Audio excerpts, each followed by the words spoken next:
Assalamu alaikum, my name is Fahad and welcome back to the channel Fitlick where fitness meets intellect। आज हम बात करेंगे कुछ चंद बातों की जो जिम से रिलेटेड हैं और बहुत गलत हैं। क्योंकि होता क्या है कि जब आप 25 साल 30 साल को क्रॉस कर जाते हैं तो आपको लगता है जिम आपके लिए है नहीं, लेकिन मैं यहाँ पे हूँ 36 साल की उम्र में एक वर्किंग प्रोफेशनल फादर ऑफ 2 आपको ये बताने के लिए कि जिम आपके लिए किस तरह फ़ायदेमंद हो सकता है और वो कौन सी ऐसी गलतियाँ हैं जो आपको जिम में जाके नहीं करनी ताकि आपका टाइम भी ज़ाया ना हो और आप इफ़ेक्टिव वर्कआउट्स कर सकें। तो सबसे पहली गलती जो आप जिम जाके करते हैं वो ये है कि आपको लगता है आप जिम जाते हैं बॉडी बनाने। हमेशा याद रखें, body is the tip of the iceberg. Body is a by product. जब भी आप किसी फैक्ट्री में कोई प्रोडक्ट बनाते हैं तो उसके साथ बाय प्रोडक्ट निकलता है जो part and parcel of the game है। बॉडी भी इसी तरह बनती है। अगर आप ये फोकस लेके जाएंगे कि आपको बॉडी बिल्ड करनी है, आपको बॉडी बिल्डर्स वाले मसल्स बनाने हैं, आपको बिग गन्स बनानी है, आपका फुल ब्लोन चेस्ट होगा, शोल्डर होगा, so you are in the wrong, क्योंकि ये अच्छी अप्रोच नहीं है। इसमें क्या होता है कि आप फॉर एग्जांपल सबसे पहले आप ये सोचते हैं कि आपको बहुत ज़्यादा वेट्स उठाने हैं। हमेशा याद रखें, बॉडी बनाने के लिए वेट्स नहीं उठाने होते, बॉडी बनाने के लिए वेट्स कंट्रोल करने होते हैं। अब इससे मेरा क्या मतलब है? For example if I tell you about a bicep curl, बहुत दफ़ा लोग क्या करते हैं,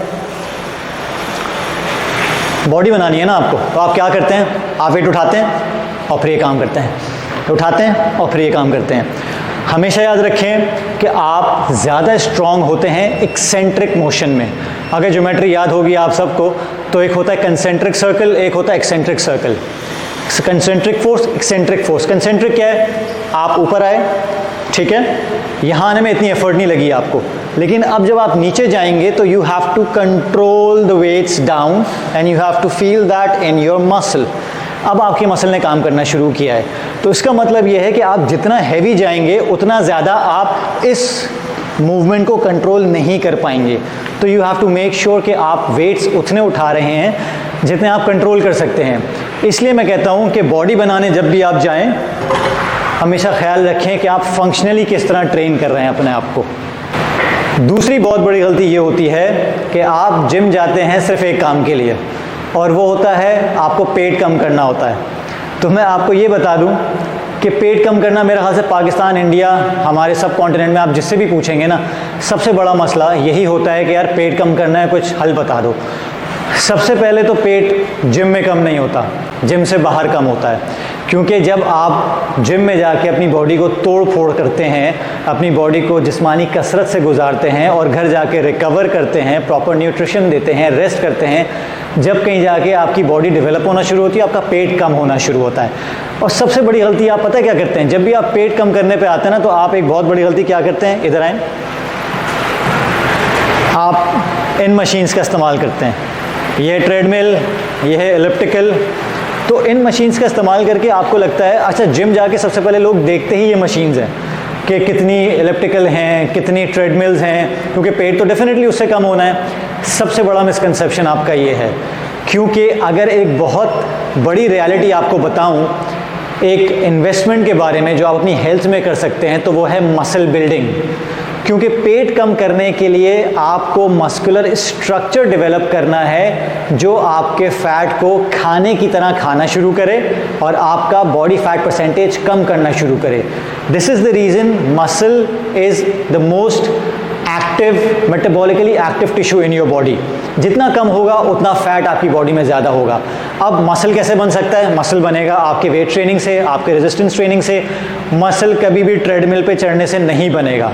और हमेशा याद रखें कि आप जब भी एज अ वार्म अप या as a first workout treadmill elliptical करते हैं तो आप बहुत सारी एनर्जी जो आप कंजर्व कर सकते हैं वेटेड वर्कआउट्स के लिए, आप उसे लूज़ कर देते हैं। तो जब तक आप हैवी मूवमेंट्स पे आते हैं आपकी एनर्जी फिनिश हो चुकी होती है। तो ये बहुत बड़ी गलती है, ख्याल रखिएगा, इसको दोबारा कभी ना करें। तीसरी सबसे बड़ी गलती जो आप करते हैं वो ये है कि आप घबराते हैं कंपाउंड मूवमेंट्स करने से। कंपाउंड मूवमेंट्स क्या होते हैं? एक छोटी सी एग्जांपल दूंगा, आप समझ जाएंगे। जब भी आप काम पे जाते हैं, बिजनेस में होते हैं, जॉब पे होते हैं, तो आपकी हमेशा कोशिश ये होती है कि कम से कम कॉस्ट में ज़्यादा से ज़्यादा प्रोडक्टिविटी आप हासिल करें। Same is the case in the gym. आप जब जिम आते हैं, पहली फुर्सत सबसे पहले तो ये होता है कि आपको जिम जाना, जिम कम्यूट करना बहुत अजाब लग रहा होता है। डेफिनेटली आपको आधे पौन घंटे, फिर ट्रैफिक, कराची जैसे शहर में ट्रैफिक में आप फंसते हैं, घंटे का कम्यूट होता है, फिर आपको ये लगता है कि जिम में आपको 2 घंटे गुजारना है, फिर दोबारा when you go back home 3 से 4 घंटे का सिनेरियो है। कोई भी बंदा इनकरेज फील नहीं कर सकता वर्कआउट करने के लिए आफ्टर वर्क या बिफोर वर्क, अगर 3 से 4 घंटे लगेंगे। आपको सिर्फ ये करना है कि जब भी आप जिम में आए, आपको हमेशा कंपाउंड मूवमेंट्स पे जोर देना है। अब कंपाउंड मूवमेंट्स क्या होते हैं? कंपाउंड मूवमेंट्स होते हैं जो एक ही वक्त में आपके बहुत सारे मसल्स पे काम कर रहे होते हैं। यही एफिशिएंसी रूल है कि कम टाइम में ज़्यादा मस्कुलर स्ट्रक्चर आपका काम करे। फॉर एग्जांपल, अगर मैं आपको आइसोलेशन की बात बताऊं तो आप लेटरल रेजेस करते हैं, आप शोल्डर्स के लिए लेटरल रेजेस कर रहे हैं, तो आप सिर्फ ऊपर नीचे ऊपर नीचे, इसमें आपका लेटरल हेड काम कर रहा है। इसमें आप लेटरल रेजेस करते हैं तो आपका मीडियल डेल्ट काम करता है, मतलब मिडिल शोल्डर काम कर रहा है, और कोई मसल काम नहीं कर रहा। लेकिन अगर आप कोई ऐसा मूवमेंट करते हैं जिसमें फॉर एग्जांपल आर्नल्ड प्रेसेस हो गए, अगर आपने शोल्डर्स के लिए ये करना शुरू किया तो यहाँ से आपका फ्रंट डेल्ट, यहाँ से आपका मीडियल और यहाँ से आपका रेयर डेल्ट, ये 3 शोल्डर के हेड्स काम कर रहे हैं। तो this becomes a compound movement. और अगर आप बेंच प्रेस करते हैं, फॉर एग्जांपल अगर मैं आपको छोटी सी एग्जांपल पुशअप्स की दूं, तो वो तक आपका कंपाउंड मूवमेंट है, क्योंकि आप सर के बालों से लेके पैर के नाखूनों तक आपकी पूरी बॉडी इन्वॉल्व होती है। फॉर एग्जांपल उस्मान, सर थोड़ा सा नीचे करना कैमरा, अगर मैं ये भी करता हूँ तो इसमें अगर आप देखें तो यहाँ पे चेस्ट पूरा मेरा कोर स्टेबल है, ऊपर आके ट्राइसेप और यहाँ पे जो फ्रंट डेल्ट है वो पुश हो रहा है। तो आपके पुशअप्स तक कंपाउंड मूवमेंट है, जिसके लिए आपको जिम की ज़रूरत भी नहीं है, आप कहीं भी कर सकते हैं। तो you have to be very much mindful of what you are doing in the gym, क्योंकि आप टाइम ज़ाया करेंगे अगर आप सिर्फ आइसोलेशन मूव्स पे लगे रहेंगे, क्योंकि असल कहते हैं ना बिगर बैंग फॉर द बक, वो मिलेगा आपको कंपाउंड मूवमेंट से। डेडलिफ्ट्स हो गए, स्क्वाट्स हो गए, आपके बेंच प्रेसेस हो गए, पुलअप्स हो गए, इन सब चीज़ों की प्रैक्टिस करें और कोशिश करें इसको अपने रूटीन में शामिल रखें। चौथी सबसे बड़ी गलती ये है कि 30 के बाद, 25 के बाद, जब लोग, वैसे तो खैर 30-25 तो बहुत बात की बात कर रहा हूँ, हमारे यहाँ जो लड़के होते हैं जो 18-20 साल की उम्र में शुरू करते हैं जिम, वो तक ये गलती करते हैं। और वो गलती क्या है? They skip leg day, lower body workout वो अवॉइड करते हैं, जो कि बहुत बड़ी गलती है। अगर आप एक एवरेज बंदे को देखें तो उसकी जो लोअर बॉडी होती है वो more than 50% of his body होती है। तो अगर आप 50% से ज़्यादा बॉडी वेट को, ज़्यादा बॉडी पार्ट को ट्रेन ही नहीं कर रहे हैं, तो एक इंग्लिश में कहावत है, you are leaving the party before 10। Party तो बेसिकली 10 के बाद ही शुरू होती है रात को, तो आप उससे पहले ही पार्टी छोड़ के जा रहे हैं, क्योंकि आप बहुत सारी चीज़ें मिस कर रहे हैं जो कि आपको फ़ायदा दे सकती हैं। इसमें क्या होता है कि आपका टेस्टोस्टेरोन बूस्ट होता है। बहुत दफ़ा मैंने लोगों को देखा है कि मार्केट से पूछते हैं कि सबसे अच्छा टेस्टोस्टेरोन बूस्टर बता दो, कोई नहीं है। अगर आप लेग वर्कआउट करते हैं, आपका टेस्टोस्टेरोन बूस्टर आपके पास पहले से है, जिसको आप मैनिपुलेट कर सकते हैं। आप वो बहुत बड़ा काम नहीं कर रहे होते। फॉर एग्जांपल, एक बहुत बड़ा टैबू है जिसके बारे में लोग बात नहीं करते, दैट्स कॉल्ड सेक्स लाइफ। आपकी सेक्स लाइफ की क्वालिटी बेहतर होती है जब आप लोअर बॉडी वर्कआउट्स करते हैं। तीसरी चीज़ ये कि जो वर्किंग प्रोफेशनल्स हैं, उनकी लोअर बैक, उनकी अपर बैक, उनके ग्लूट्स, ये सारे जब वीक होते हैं तो उनको बहुत सारे इश्यूज़ फेस करने पड़ते हैं। तो ये सारे इश्यूज़ भी आपके एड्रेस होते हैं जब आप कंपाउंड मूव्स करते हैं और लेग्स करते हैं, क्योंकि लेग्स की बहुत सारी मूवमेंट जो है, तकरीबन 90% ऑफ द मूवमेंट्स वो हमेशा कंपाउंड होती हैं। आप जब कोई वर्कआउट कर रहे होते हैं उसमें बहुत सारी चीज़ें इन्वॉल्व होती हैं। फॉर एग्जाम्पल, अगर मैं स्क्वाट्स की बात करूँ तो एक बहुत ही इफेक्टिव स्क्वाट, इसका मतलब ये नहीं कि आपको हमेशा बारबेल ऊपर रख के प्लेटों पे प्लेटें लगा के आपको स्क्वाट्स बढ़ाना है। आप इस स्क्वाट्स को बहुत इफेक्टिव ऐसे कर सकते हैं। फॉर एग्जांपल, गॉबलेट स्क्वाट करें। गॉबलेट स्क्वाट वैसे केटल बेल से होती है, लेकिन हैवी डंबल मेरे पास है 25 kgs का। अगर मैं इसको उठाऊंगा और स्क्वाट्स करना शुरू करूंगा तो आप बहुत गौर से देखिएगा कि जब मैं नीचे आ रहा हूं तो ये जो डंबल है ये मेरे बॉडी के आगे है, तो definitely it will push me ahead. मुझे इस मूवमेंट को कंट्रोल करते हुए नीचे आना है, स्ट्रेट अपना चेस्ट आउट रख के स्टेबलाइज करना है, then I have to come back up, फिर बहुत आहिस्ता से नीचे, फिर ऊपर। इसमें मेरे क्वाड्स, मेरे ग्लूट्स और मेरा कोर। होता क्या है कि आप जब भी बात करते हैं एब्स बनाने की, आप हमेशा कोर स्ट्रेंथ को इग्नोर कर देते हैं, जबकि ये उसी तरह काम करता है जिस तरह आइसबर्ग कभी आप देखें तो पानी के नीचे 95% और ऊपर 5% होता है। तो दैट 5% इज़ योर एब्स, जो आपको नज़र आते हैं, but that 95% which is below the water is the strength that you develop by doing such moves. तो हमेशा याद रखें, स्ट्रेंथ डेवलप करें। आपका कोर, आपके ग्लूट्स, आपके लेग्स फाउंडेशनल मूव्स हैं, फाउंडेशनल कैरेक्टरिस्टिक्स हैं जिन्हें आपको हमेशा अपने रूटीन में शामिल रखना है। पांचवी बहुत बड़ी मिस्टेक ये होती है कि जब भी आप लोग जिम आते हैं तो जिम में सबसे पहले लोग एलिप्टिकल, ट्रेडमिल, उसके बाद टाइप्स ऑफ मशीन्स और नंबर ऑफ मशीन्स देखते हैं कि कितनी मशीन है। अच्छा, ये एक बहुत इंटरेस्टिंग चीज़ है कि जिम की सक्सेस या जिम की क्वालिटी गेज की जाती है टाइप्स ऑफ या नंबर्स ऑफ मशीन से, जो कि एक बहुत गलत अप्रोच है। अगर ये आप फ्री वेट्स देखें, अभी मैंने और हमारे ट्रेनी ने किए हैं, ये फ्री वेट्स हैं, ये प्लेट्स हैं, सामने आप फ्री वेट्स दे सकते हैं। इस जिम में और बहुत से जिम में आपको फ्री वेट्स नज़र आएंगे जो मशीन्स के अलावा होंगे।